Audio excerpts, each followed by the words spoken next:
inefficiency and illogicality when you're building a brand does a tremendous amount of work to tell the whole brand story. For people who don't know who you are, give us a bit of a potted history. Tell us, let's fast forward because we haven't got time, to 17, 18, 19 years old, and then a bit of big blue slide, bit of investment, and then we'll get to the book and then we'll crack on from there. Yeah, TLDR of it, came to the UK when I was a kid from Africa, was born in Botswana, was very insecure growing up, I think because I was the only sort of black kid in a pretty much all white area. We also ended up being the poorest family in the area. And you understand the value of anything by the context in which you see it.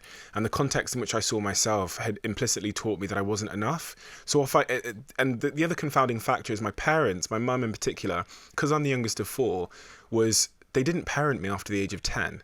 And so you have this kid that wants stuff in life, but has this huge void of independence to go and experiment to get it. And that's really where my sort of self-belief comes from, which is my defining characteristic. Not good in school, dropped out, got kicked out, got unexpelled by my teacher. I did that show, What I Lied to You, the other day, and my head teacher came out and said, we unexpelled him because he made the school so much money. And then they expelled me in the last week of school when I could no longer make them any money. And went to uni, drop out after one lecture, decided to start a business. Parents, my mum in particular, told me she wouldn't speak to me again if I did. I pursued that, did that for a good 10 years. What was it? At the time, it was a website called Wallpark, which was trying to bring physical notice boards on campus online. And then I went on to start building social media and software businesses, which is what I do now, marketing and software. Tell us about the blue slide, the big blue slide. Yeah, one of the first things we did it's such a stupid decision in hindsight, but it is just what it is.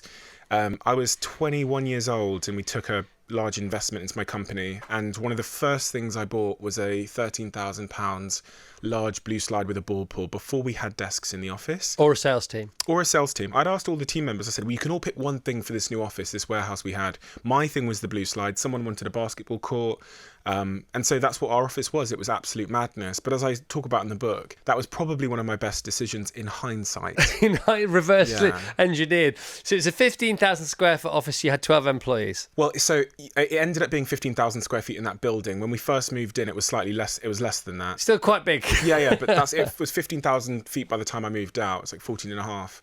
Over 3 floors. So but everybody wanted to come and film the slide, didn't they? Everybody. And this is what I'd learned in hindsight, was that the most absurd thing about your business or company or brand will say the most about your brand. And that blue slide, every single time we had a reporter, whether it was the Gadget Show or the BBC or you name the channel, Vice News, they came down with a production company and did a documentary. They focused on this big blue slide because the blue slide told you a story about who we were. We were young, we were disruptive, we thought differently.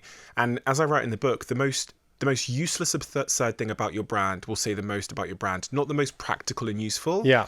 And the best example I can give is my girlfriend joined a gym in Canary Wharf, and she came home and she went, babe, there's this gym in Canary Wharf, they're amazing. They even have a 100-foot climbing wall. And we all do that. And what she was actually saying to me there is, if they have a 100-foot climbing wall, think about everything else they have.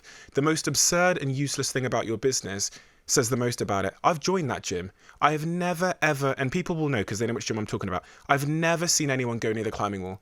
But when I sell that gym to my friends, I mention the 100-foot climbing wall. And you see the same thing in big brands today.